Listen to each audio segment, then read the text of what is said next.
1절에서 5절, 6절 계속 됩니다만 예루살렘 도성이 슬픔이 된 예루살렘 도성. 왜 그렇게 된 슬픔의 도성이 되면 어떤 그런 현상이 일어나는가? 그리고 또 하나님께서 어떻게 회복하시는가? 슬픔이 된 도성이라 할지라도 무너진 성이라 할지라도 하나님이 회복해 주신다는 사실을 믿고 우리가 말씀에 서기 위해서 오늘 말씀했으면 좋겠다 싶어서 말씀을 준비했습니다. 슬픔의 도시가 된다는 것 정말 원하는 사람이 아무도 없을 것입니다.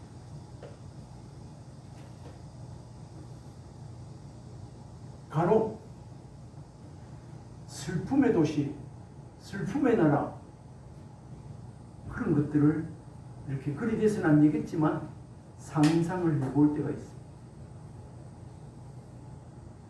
우리나라가 70년 이상 하나님의 은혜로 자유를 누리며 평화를 누리며 살아가는데 어느 때보다 이 나라의 진리 가운데 평화 가운데 위기를 느끼는 시대가 되었습니다. 이 말씀을 보면서 예레미야 선지자의 그 예가를 보면서 우리도 이 땅에 예레미야 같은 선지자는 아니지만 복음을 가진 자로서 나라를 사랑하는 사람으로서 그런 예레미야 같은 정도의 예가를 느끼는지 모르지만 우리도 마음속에 이 예가가 있지 않습니까? 순간적으로 재난을 통해서 슬픔을 당하는 경우도 있습니다. 일본 지진이나 쓰나미라든지 원자 폭탄이 투하돼서 수십만이 해를 당했다든지 참 우리나라의 일이 아니라서 기억 속에서 사라지고 있지만 킬링필드 캄보디아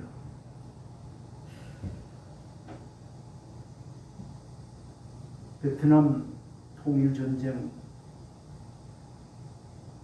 월명 월남 저기로 공산주의로 통일되어지고 얼마나 많은 사람이 죽고 그날에 나이 많은 사람이 없고 젊은이들만 수고하고 있다는 것 다 죽여서 그렇지 않습니까? 슬픈 역사 속이지만 우리나라에도 일제 36년간의 그 압제 생활 자유가 없는 그런 종의 삶이 있었다는 것. 6.25 동란이라 할까요? 환란이라 할까요? 이런 걸 우리가 동족상잔의 비극을 느꼈던 것이 지금 우리 마음속에 모르는 사람은 모르지만 아는 사람들은 그런 아픔을 그 시대에 겪은 사람이 아니라도 역사를 아는 사람은 아픔을 느끼고 있습니다. 그런데 이 예가를 보면서 오늘의 정치 속에 지도자들이 이 나라가 어느 형편에 처해 있는지 돌아가는지를 우리가 한번 가늠도 해봐야 되는데 그렇습니다. 이번 6.25 때는 6.25 전쟁에 관한 그런 동영상이나 그런 뭐랍니까 공영방송에서 한 것도 없어요. 행사가 없었어요. 전혀 나오지 않았어요. 전혀 해도 6.25 때 동족상제를 기억 전쟁이 일어나고 죽고 살고 막 그때 전쟁 이번에 전혀 없어요. 이게 뭘 말해주는가? 지금 엄청나게 지금 우리가 바라는 자유대한민국이 아니고 잘못 가고 있다는 증거가 아닌가 그런 생각이 들어서 목회자의 한 사람으로서 기도하는 사람으로서 한 사람으로서 그걸 알 때에 이거 잘라고 이러냐 이렇게 얼마나 망가지려고 나라가 이렇게 가고 있는가. 오늘의 지도자들 정말 바로 세야 되겠는데 하나님께서 다 보고 계시겠지만 큰일 났다. 그래서 더 개인적으로 하나님 앞에 기도하면서 애가를 부르게 되었어요. 여러분도 그럴 겁니다. 아마 대한민국의 하나님의 거룩한 올바른 백성, 성도라면 다 다 기도할 때마다 예가를 부르고 예가를.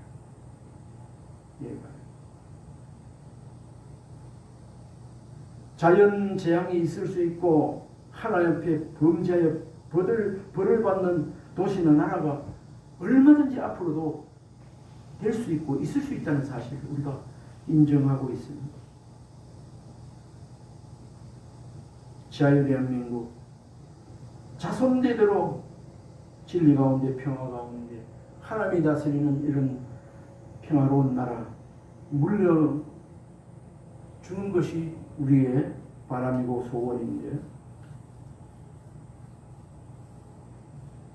여러분들은 이 시기에 현재 정치 세상이 돌아가는 걸 보면서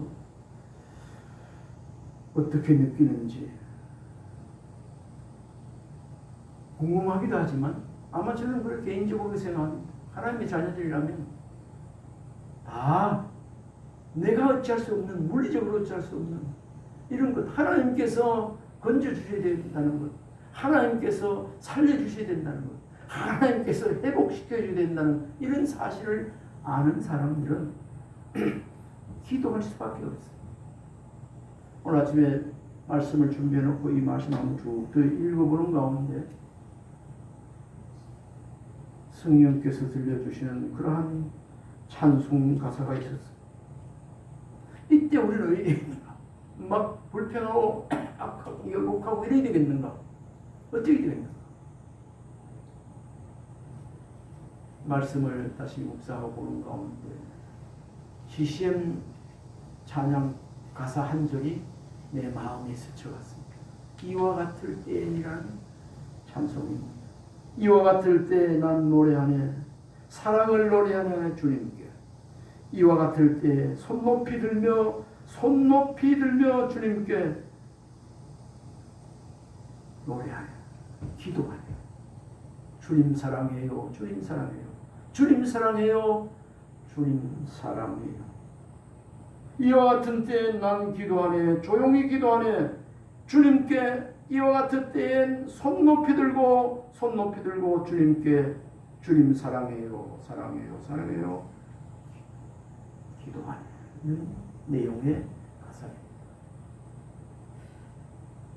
이와 같을 땐, 이런 어려움이 닥칠 때, 이렇게 장래가 감지되어질 때, 이렇게 오늘의 이러한 불안이 닥쳐올 때 우리는 기도할 수 있어요. 손 높이 들고 기도하는, 하나님께 기도하는데도 회개하며 기도하는,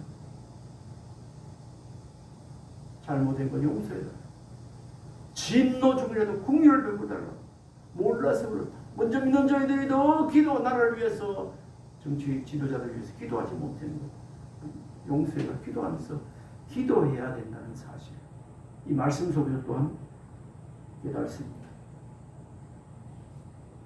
오늘 본문 예레미야가 1장 1절로 6절은 그 정서 배경이 그렇지 않습니까? 바벨론 포로 시기에 예루살렘이 처참하게 무너진 모습을 담고 있는 그런 예가입니다.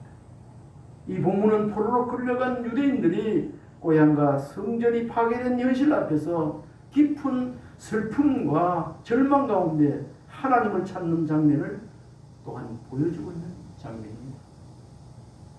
예레미야는 멸망한 예루살렘을 바라보며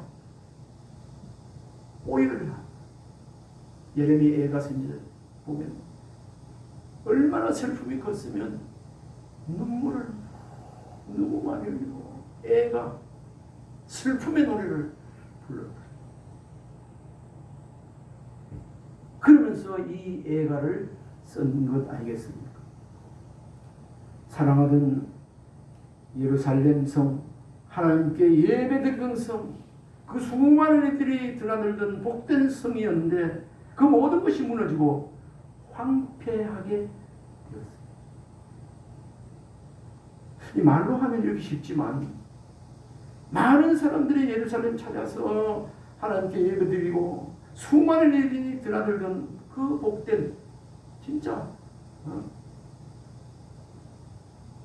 절기 때 수많은 사람들이 모여 이렇게 예배드리던 그 성이 어떻게 됐다고요? 그 성이 무너지고 황폐하게 되었다. 사람들을 찾아볼 수 없을 정도로 한산하고 사람들을 볼 수 없는 그런 성이 되었다고 그렇게 말하고 있습니다. 오늘 본문은 단지 도시의 멸망만이 아니라 하나님과의 관계가 무너진 백성의 영적 현실을 잘 보여주고 있는 말씀이기도 합니다. 오늘 말씀을 1절부터 5절 보면서 우리가 은혜를 나누고자 합니다. 우리 한번 1절 말씀은 같이 한번 읽어봤으면 좋겠습니다. 1절 시작. 슬프다 이 성이여 전에는 사람들이 많더니 이제는 어찌 그리 정말하게 앉았는고 전에는 열국 중에 크던 자가 이제는 가부같이 되었고 전에는 열방 중에 공주였던 자가 이제는 강제 노동을 하는 자가 되었도다. 제 말이고 성경 말씀에 이렇게 기록되어 있습니다. 슬프다 이 성이. 예레미야 선지자가 볼 때 어떻게 이렇게 무너져도 이만큼 망가졌노. 이 성을 보면 너무너무 마음이 슬프다는 거예요. 슬프다 이 성이요 전에는 사람들이 많더니 이제는 어찌 그리 정막하게 앉았노. 속된 말로 표현하면 개미 새끼 한 마리 안 보이나. 정막하다. 예루살렘은 한때 열국 중에 공주였다. 공주, 임금님의 딸 공주는 정말 귀여움 독차지하고 명예와 모든 것을 사랑을 독차지하고 그걸 표현한 것이 공주로 표현하고 있습니다. 많은 나라들이 부러워하고 존경하던 영적 중심지가 예루살렘이 아니겠습니까? 영적 중심지. 그러나 이제는 가부처럼 되었고 조공을 바치는 신세로 전락됩니다. 그런 옛 명성, 영화 다 잊어버렸다. 하나님을 떠난 영혼은 아무리 크고 영광스러워도 결국 무너지게 되는 것이라는 것을 우리가 알 수 있습니다. 우리 개인도 나라도 도시도 마찬가지입니다. 하나님을 떠나면 하나님을 멀리하면 아무리 빌딩을 짓고 도로를 잘 되고 세상적으로 그렇다 할지라도 크고 좋아 보이고 영광스러워 보여도 결국 그것은 영적으로 무너지면 다 무너지게 된다는 것을 오늘 말씀 속에서 우리가 알 수 있습니다. 우리 개인의 우리 인생도 마찬가지입니다. 아무리 넘부럽지 않게 명예와 재물과 부를 이루고 성공해도 그 중심에 예수님이 빠지면 결국은 영적으로 무너져서 그 인생과 삶과 그 모든 것은 허무하게 될 거예요. 허무로서 한패로서 끝난다는 사실을 우리가 너무나 잘 알고 있습니다.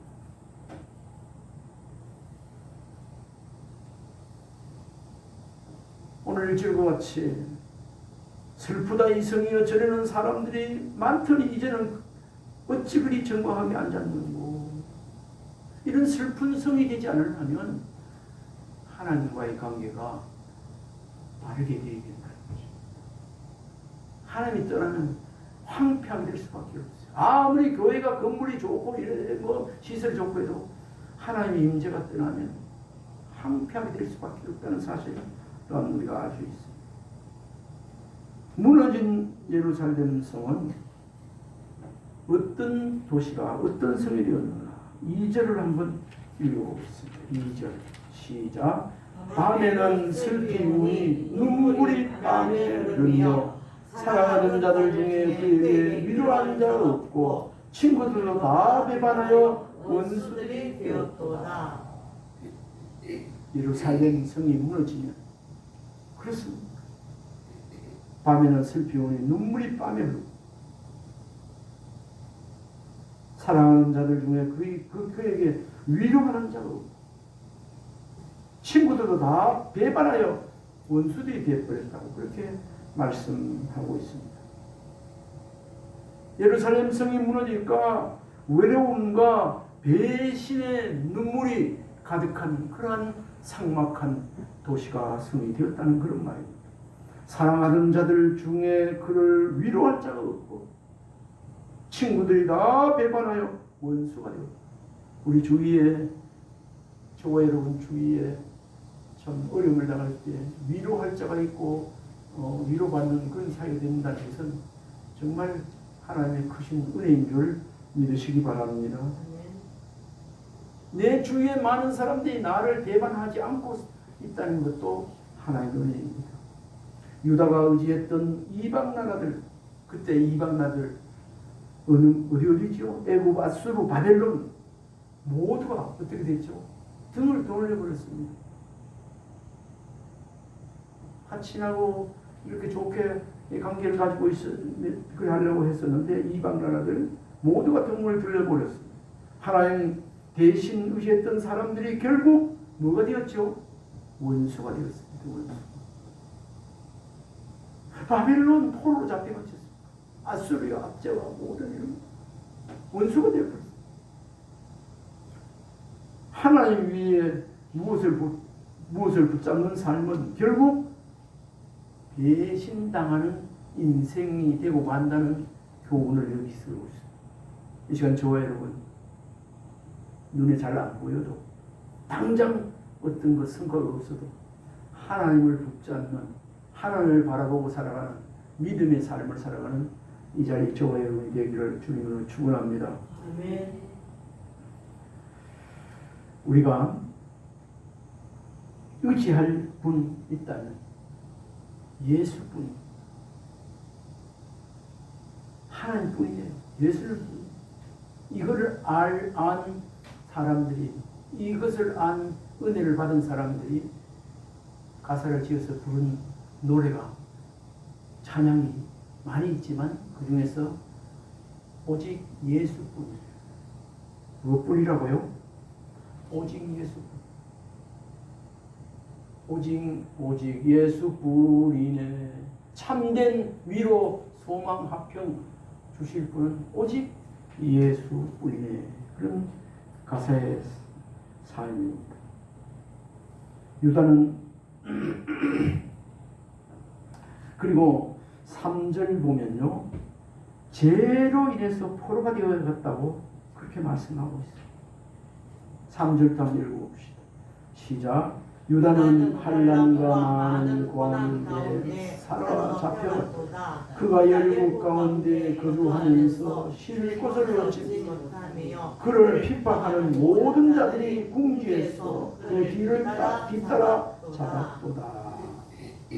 유다는 환난과 많은 고난 가운데 사로잡혔도다. 안식함을 얻지 못하니라고 그렇게 우리가 안식을 누리지 못하는 것 뭔가 모르게 우리가 은혜를 잃어버리고 뭔가 모르게 사로잡힌데 잘못된데 사로잡혀서 우리가 안식을 누리지 못하는 사실을 우리가 이 말씀 속에서 우리가 깨달을 수 있습니다. 하나님께 불순종한 결과는 포로 노역 되는 것 그것뿐입니다.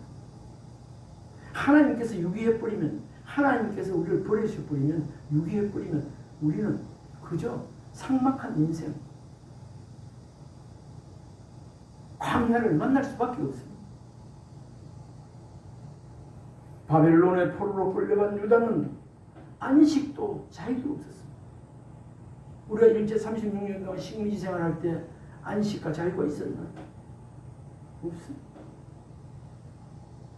우리 땅에서 우리가 농사 짓고 혹시 이렇게 살아도 지금 이야기 들으면 저 어릴 때 들었습니다만 돈 한 푼 못 보고 부역 나오라 하면 그냥 가서 일해야 되는 것이고 농사 시큰 지어놓으면 와가지고 한 평 정도 딱 세워가지고 나라 계획이 보고 몇 개 정도 그걸 계산해가지고 이거는 100평이니까 얼마 정도 공출되시오.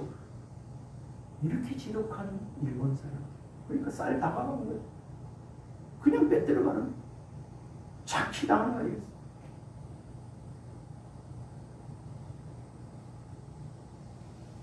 하나님께 불순종한 결과는 포로나 노역이었다고 오늘 성경에 말씀합니다. 그러니까 참 안식도 즐거움도 없고 자유도 없는 생활, 포로 생활. 우리가 여기 말씀은 예루살렘 성이 무너졌다 하지만 우리의 신앙의 생활이 무너지면 이런 결과가 우리 앞에도 기다리고 있다는 사실을 우리가 알아야 됩니다. 죄가 사람을 자유롭게 하는 듯 보이지만은 결국은 족쇄 사슬을 채우게 된다는 그런 말씀을 우리가 여기서도 교훈을 얻습니다. 죄를 지으면 내 멋대로 하나님은 이렇게 말씀대로 살려고 하면 좁은 길 진리길 가라고 하는데 좀 힘들지 않습니까? 그거 안 하고 내 멋대로 막 하나님 하지 말라고 했고 이거 좀 자유롭고 신흥롭고 순간은 좋아 보이지만 그것이 자유롭게 하는 듯 보이지만 그것이 결국 족쇄가 되고 사슬이 돼서 나를 채워버린다. 나를 패망하게 만든다는 거죠. 나의 자유를 정말 진리한 자유를 행복을 빼들어가게 된다는 나를 망가지게 한다는 사실을 우리가 다시 한번 잘 생각해 봐야 되겠습니다. 그러니까 진정한 자유는 하나님의 말씀에 순종할 때 주어진다는 사실을 믿는 자가 되어주시기 바랍니다. 아멘. 진정한 자유는 진리 안에 있어요. 진리가 너희를 자유케 하려. 예수님 안에 들어가면 예수님께서 진정한 자유를 누리게 하신다는 거죠. 거기에 자유가 있는 거죠. 그 외에 예수님을 떠나서 말씀을 떠나서 누리는 자유는 자유가 아니고 방종입니다. 방종. 그리고 4절 말씀에 무너진 예루살렘 성은 무너진 그것은 어떤 것이 무너졌는가? 예루살렘 성. 따라해 봅시다. 예배가 무너졌다. 예배가 무너졌습니다. 우리 4절 한번 읽어볼까요? 시작. 시온의 도로들이 슬퍼하며 절기를 지키려 나가는 사람이 없음이로다. 모든 성문들이 적막하며 제사장들이 탄식하며 처녀들이 근심하며 시온도 공고를 받았도다. 시온의 도로들이 슬퍼하면 절기를 지키러 오는 사람이 없음이로다. 여기서 절기지만은 오늘 예배하러 오는 사람이 없다는 거예요. 전에는 그렇게 막 인산일 절기를 지키는 행렬이 있었는데 지금은 없어졌다. 이 말씀 속을 우리가 이 말씀 다시 한번 새겨보다면 성문들이 적막하며 절기를 지키러 오는 사람이 없다는 것은 예배가 무너졌다. 이 말씀을 보면서 예배가 사라졌다는 이 말씀을 보면서 예배가 무너지게 됐다는 이 사실을 보면서 우리가 교훈을 얻어야 되겠습니다. 우리에게 예배가 있다는 사실은 우리가 하나님 앞에 살아있다는 증거가 되는 줄 믿으시기 바랍니다. 끝까지 예배, 공예배, 예배를 놓치지 않고 예배를 저버릴 리 없기를 주님을 축원합니다. 이 예배드리는 것이 우리 하나님 자녀들이 얼마나 큰 특권이겠습니까? 우리 하나님과 영적 교제가 있고 하나님의 성령의 하나님의 은혜를 받는 자리고 하나님의 백성으로 회복하는 자리고 하나님 관계가 소원했더라도 하나님 관계가 다시 한번 이렇게 돈독하게 되어지는 그런 자리가 아니겠습니까? 하나님의 귀한 음성을 듣고 하나님의 자녀로 기쁨으로 살 수 있는 그런 자리가 예배 자리인 것입니다. 그러니까 어떻게 되어 있죠? 예배가 무너지니까 오는 사람이 없으니까 제사장들이 탄식하고 제사장이 남아있는데 전에는 막 사람들이 너무 많이 와서 진전하고 이러는데 오는 사람이 없으니까 개미 새끼 한 마리 안 보니까 탄식할 수밖에 없는 거 아니겠어요? 오늘날의 교회는 덩그러기 서 있는데 예배드리는 사람이 한 사람도 없다면 텅텅 비다. 지금 유럽, 미국부터 그런 데가 많다던데. 구라파, 독일.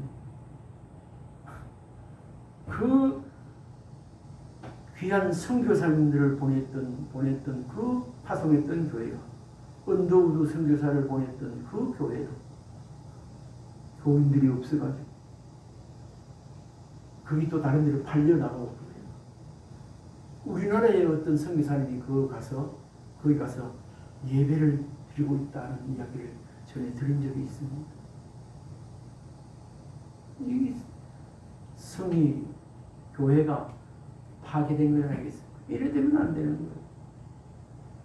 우리는 그 나라 갈 때까지, 하나님 나라 갈 때까지 믿음 지키고 살아서, 믿음 지키고 산다는 것은 예배를 저버리지 않는다는 거예요.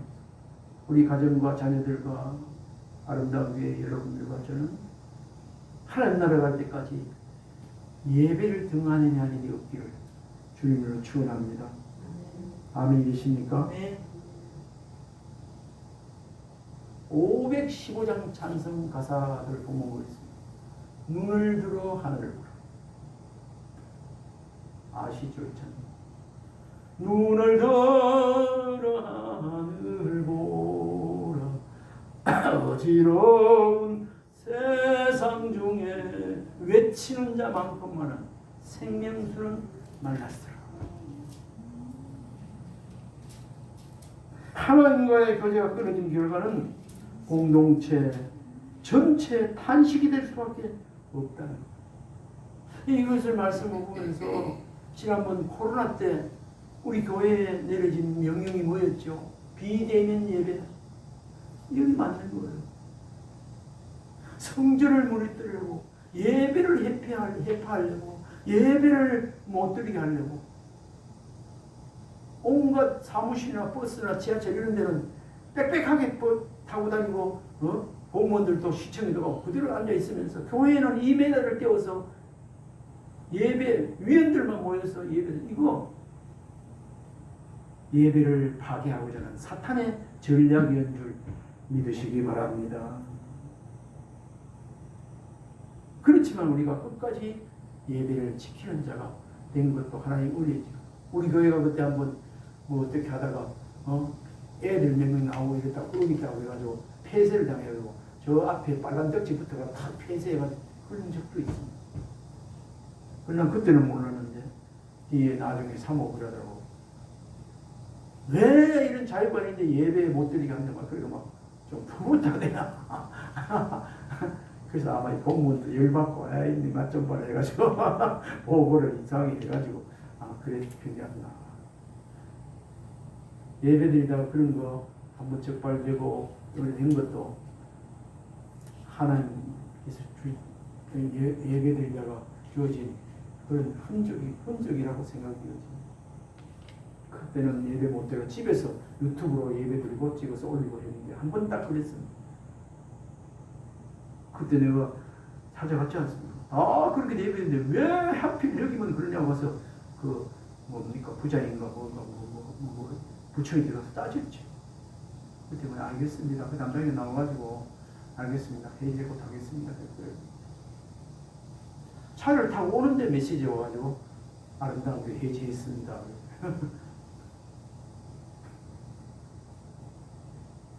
다시 말씀드리면 하나님과의 교제가 끊어진 결과는 공동체 전체 탄식이 될 수밖에 없어요. 이 탄식이 될 때 우리는 또 하나님 앞에 주님을 바라보고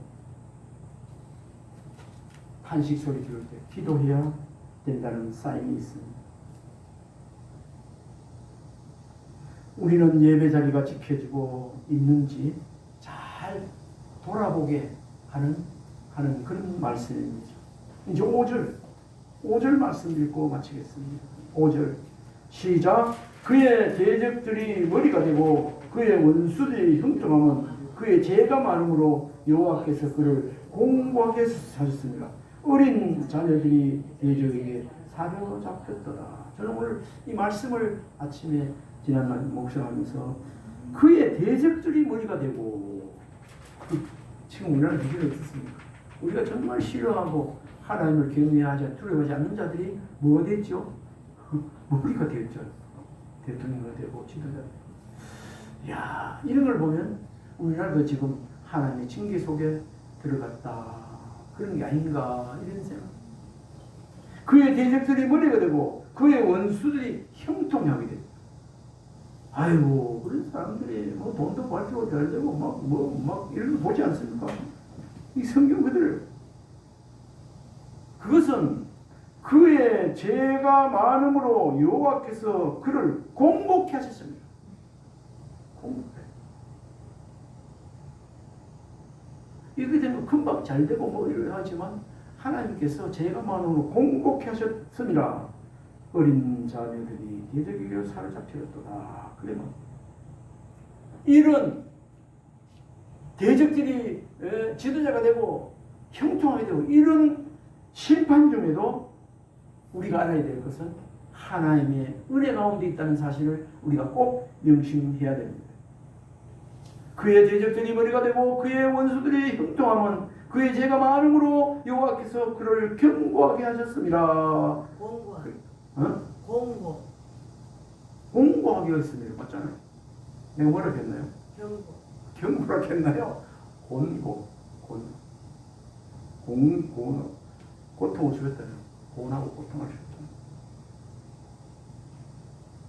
이 고통은 우연이나 불운이 아니라 하나님의 징계였다는 사실. 지금 대적들이 지도자고 대통령 머리가 된다는 거고 그들이 형통. 이거는 하나님의 징계가 옵니다.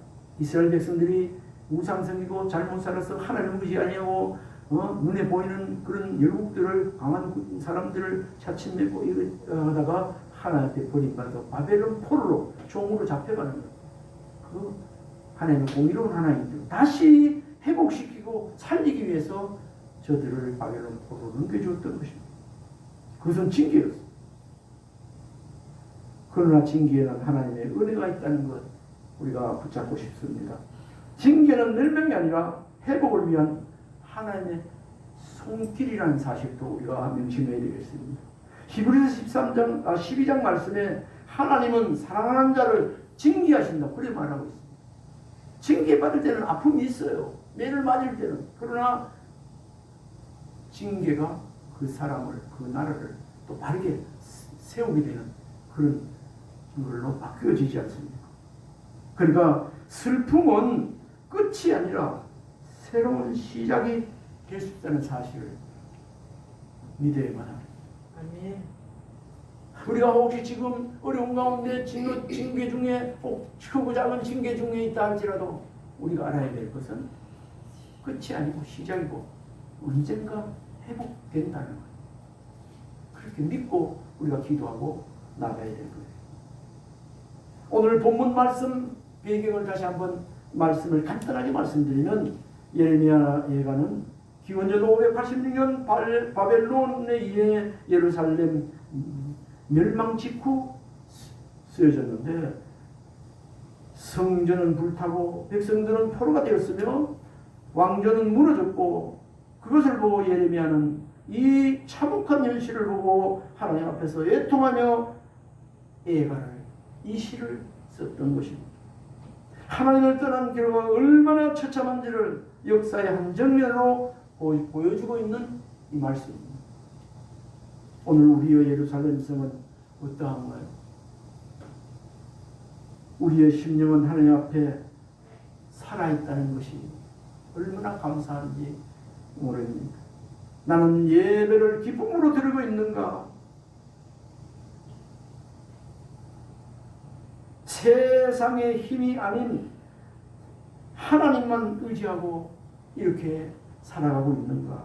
우리 자신을 한번 살펴보는 우리의 시간도 되길 바랍니다. 혹 징계가 있다면 회복을 위한 주님의 부르심으로 들어야 하겠습니다. 간단하게 오늘 말씀을 정리하면 예루살렘은 무너졌지만 회개하는 자에게 회복의 길이 열려있다는 그런 말씀입니다.